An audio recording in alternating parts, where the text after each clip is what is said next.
Hello, everybody. Welcome to these presentations. Today, I'm going to present my paper, which is under the software defect predictions. The software or the paper title is a robust tuning k-nearest neighbor classifier for software defect predictions. So this is a little bit about me. I'm Abdullah Nasser, University lecturer at University of Vaasa, Finland. I'm PhD in software engineering from University Malaysia, Pahang. My research actually it's centering around the software engineering and artificial intelligence. So let's get starting. As you know, we use the software everywhere. In every corner of our life, we use the software. We use it in the school, we use it at home, we use it at work, we use it in everywhere, in every single corner of our life, we use the software. And it's supposed to help us, the software help us to make our lives much easier, to help us to make our lives, it's much easier in every thing. So, but what happens if the software is fail to do its job, to do what it's supposed to do? Actually, if the software failed to do its job, so the simplest thing may happen, it's losing the data. If you are working on your any software, and of course you will save your data there, and if anything happens, if this software is stop working or this software is crashed, so all your data will gone or your data will be lost. So also it will it may lose your fortune or lose also your lives. So the software failure can lead to disaster consequences. So what we have to do to avoid the software failure?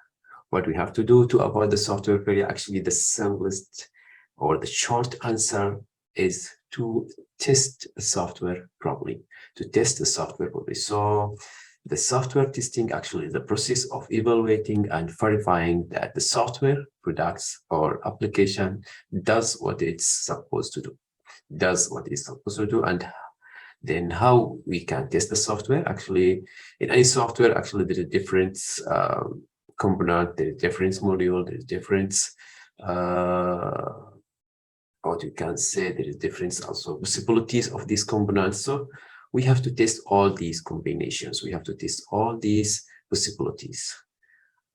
But in fact, actually, that is impossible, or practically it's impossible. We cannot test all the softwares, all the combinations of the software, because it will take a time. There is a huge number of the combinations. For example, if you have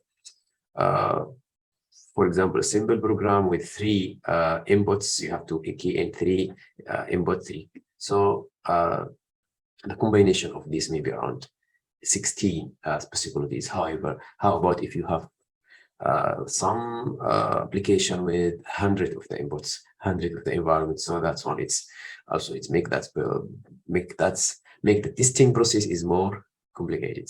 So what we have to do, actually, there is another supporting tools, and one of them is the software defect prediction. Software defect prediction as part of the machine learning, it can help to direct our efforts to that module, to the defects module.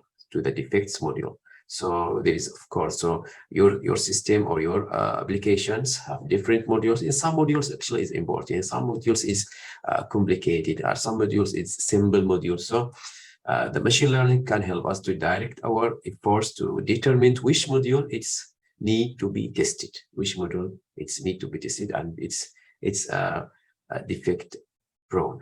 So this is the job of software defect predictions. So the software defect prediction actually is one of the most useful tasks in software development lifecycle, because using these methods, using these tools, we can save the time, we can also save money, we can save our efforts as well. We can use our resource efficiently.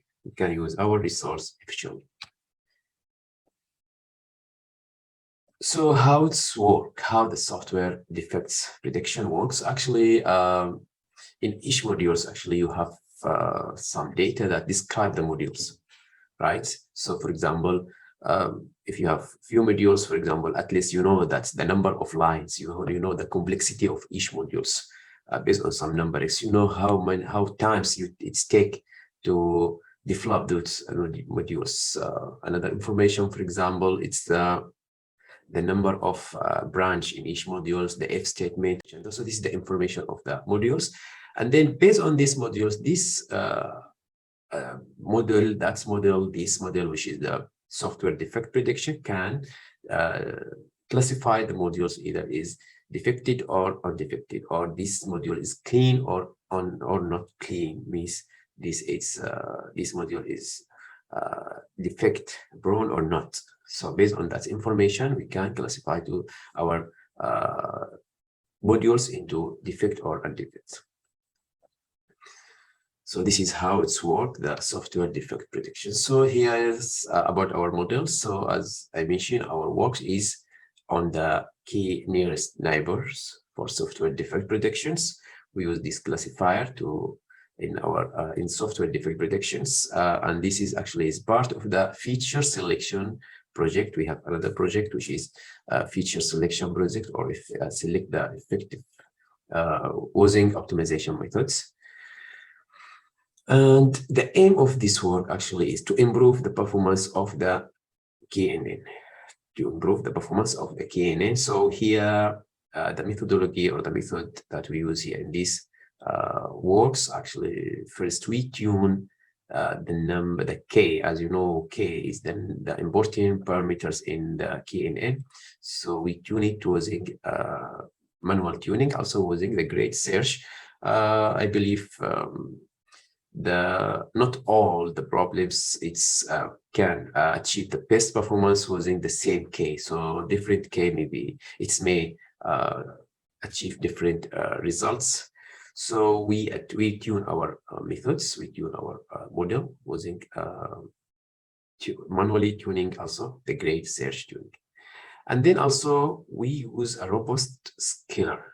Here, the information or the data we have here, some information with big values and some with the small values. So these big values and small values may affect the accuracy of the model. So we rescale the data or scale the data using the robust scalars. So actually, we use another scalar, but is this scalar achieve the best result? So here's the our methodology. And here the result. We carry out several experiments to achieve or to improve the performance of the models. So first, this is the first experiments. We tune the methods using, or we tune the model manually and the grid search. So here we see for the data, we tune it from 0 until 25 for K, for manually also, and grid search. And you see here, of course, with a small number of K, the result is poor result.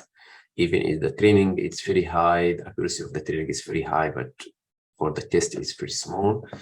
But when we go more around 20, it gets maybe the highest value is when we go to the 22.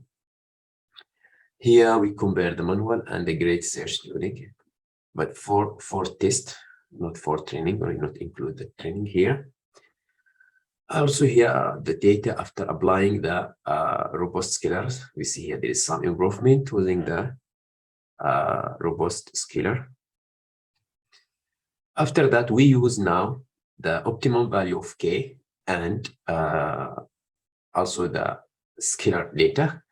We run our model again, and we compare the result with the previous or with some published result, some existing works from the data sets, from existing works. So as we see here, most of the data here is achieved only around 70%, the accuracy only around 70%, only the decision tree and our model is achieved 80, which is almost 82%. The accuracy is 82%. We apply our methods or our model with another data. Actually, we got better result, but with this data, actually with this data set, actually due to the data set itself, it's the maximum result that we can get is around 80. So here is the conclusion. We run or we carry out several experiments in order to improve the result of K and N. We tune the value of K, we apply the robust scalars. And the result, actually, we can say our model result actually is competitive with the existing publishing works. Also, another outcome of this work is that we can say there is still some possibility to improve the existing result by selecting the most effective. We notice that there is some data or there is some features actually it's useless, either we include or not include, the accuracy is the same. So there is more works are needed for in this area. That's all from me. Thank you for your listening.